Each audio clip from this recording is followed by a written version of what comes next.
Well, the maritime industry in particular has a lot of cross-border jurisdictional type issues.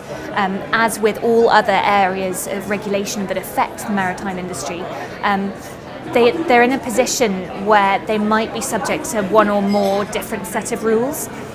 So the aim of the GDPR is to have one regulation across the EEA which will be evenly applied to everybody within it. But each EEA member state, so Germany, Italy, Austria, the UK for now, has its own rules which can supplement the GDPR or change bits of it or have certain exemptions.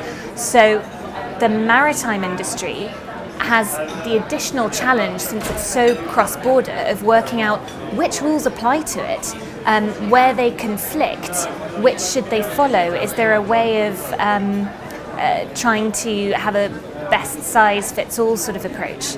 And you've also got organisations that don't necessarily obviously fit into one of the EEA member state boxes because perhaps the centre of their operations are in the US or the Middle East. But it's likely that the GDPR will still apply to them, so they need to work out, as do European companies, which is my supervisory authority that I have to get permission from, which version of the GDPR implementation do I need to think about.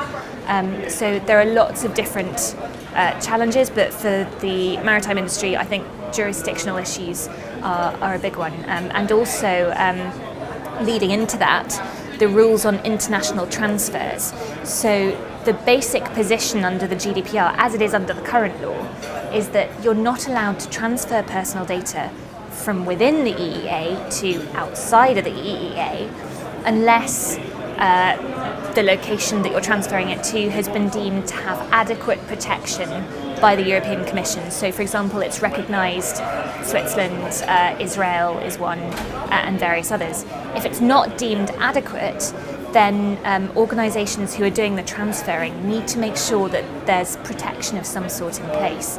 For now, one of the sort of simplest ways to do that is to put a set of clauses in place with the recipient of the data, which makes them sign up to a number of obligations with respect to security and respecting individuals' rights, things like that. The idea is to give individuals the same rights and protection as they would have in the EU when their data is transferred.